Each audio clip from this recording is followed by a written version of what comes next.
Hi everyone, welcome to chapter 8 of our journey through Mark's Gospel. We've reached the halfway point of the Gospel and a very important part of Mark's account. Mark chapter 8 is sometimes called the hinge chapter or the pivot chapter of the Gospel, and we'll hopefully see why as we look at it today.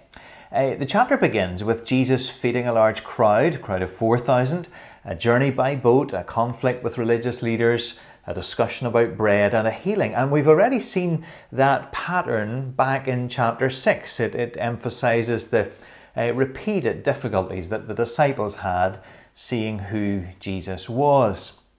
The healing of the blind man at Bethsaida in verses 22 to 26 is very interesting in that it is the only time that Jesus heals somebody partially. Jesus puts his hands on him, he asks him, does he see anything? And he says, I see people, but they look like trees walking around. In other words, his sight is less than perfect. But then a second touch from Jesus brings clear sight. Now, people have wondered about this. Was this a particularly difficult case? Was Jesus tired even? But what we've seen of Jesus so far would suggest that none of those things is the case. All that we have seen Jesus do so far has been very carefully intentioned. So let's park that for a moment and we'll come back to the blind man a little bit later. Jesus then asked the disciples who people say he is. And the answers that come back about Jesus are very flattering, although ultimately inaccurate. John the Baptist, Elijah, one of the prophets, presumably people thought that he was in some way a reappearance of some of these great figures. But then the key question comes in verse 29. But what about you? Who do you say I am? Peter, often the spokesperson for the group, says, you are the Christ.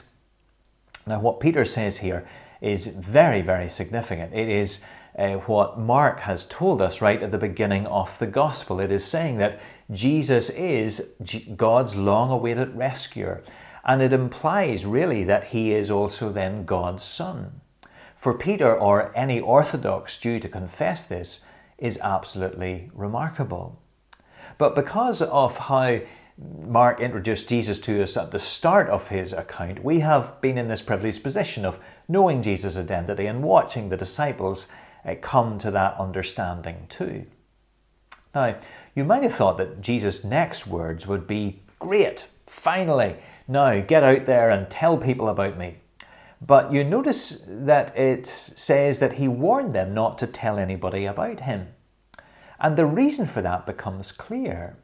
You see, the common ideas tied up with the Messiah then were ones of conquest and victory, and there was a very significant political hope for a land free from Roman occupation.